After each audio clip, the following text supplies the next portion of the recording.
j'espère que vous allez bien. Aujourd'hui, je vais vous montrer comment je fais mes boules de pelote, mes bobines de fil. Sans machine, je n'ai pas de machine et j'ai souvent cette chose-là qui arrive. Vous voyez ? Donc du coup, je m'amuse à faire des petites bobines beaucoup plus pratiques que ce genre de nid là. Je ne sais pas ce qu'on va faire, un élevage d'oiseaux, je ne sais pas, je me pose des questions. Donc pour ça, on a besoin d'un gros stylo, d'un gros crochet, de ce que vous avez qui est assez gros. Moi je prends un marqueur pour tableau blanc. Donc on laisse une petite longueur de fil que l'on va coincer avec les doigts. On va stopper avec le pouce le fil, voilà, et on va faire un espèce de petit croisillon au départ comme ceci, voilà. Vous voyez, ça fait, voilà, on tourne un coup à droite, un coup à gauche, un coup à droite, c'est juste pour un départ en fait, hein. Voilà. Après on peut même le resserrer, c'est pas gênant du tout, c'est juste pour avoir quelque chose pour travailler au départ. Ensuite on va passer le fil en bas du côté de mon corps et en haut du côté de mon index.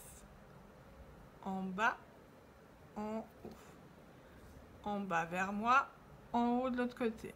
En bas vers moi, en haut de l'autre côté. Et à chaque fois, je vais un petit peu tourner le crayon dans ma main, légèrement. Vous voyez, pour que le bout de fil, ils se mettent bien les uns à côté des autres. Voilà, comme ça, en bas, et on remonte, en bas, et on remonte. Et on continue comme ça, jusqu'à ce qu'on ait fini notre pelote, tout simplement. Alors après, vous pourrez un petit peu plus chevaucher, parce qu'après, si vous faites trop comme ça, vous allez avoir une pelote grosse comme ça. Vous pouvez un petit peu plus chevaucher, vous voyez, comme je fais là. Ça ne changera pas la qualité de la pelote à la fin, hein. Après, c'est vous qui voyez la largeur que vous voudrez faire. Mais si vous gardez le principe de vers moi, le fil est en bas, à l'opposé, il est en haut, et de temps en temps, je tourne le crayon, régulièrement, on va dire, c'est plus juste. Voilà, vous devriez avoir une jolie pelote à la fin. Moi, j'ai pas de souci, et honnêtement, je préfère faire ça plutôt que d'avoir mon petit tas pour faire un nid d'oiseau, là. Honnêtement, il n'y a pas photo.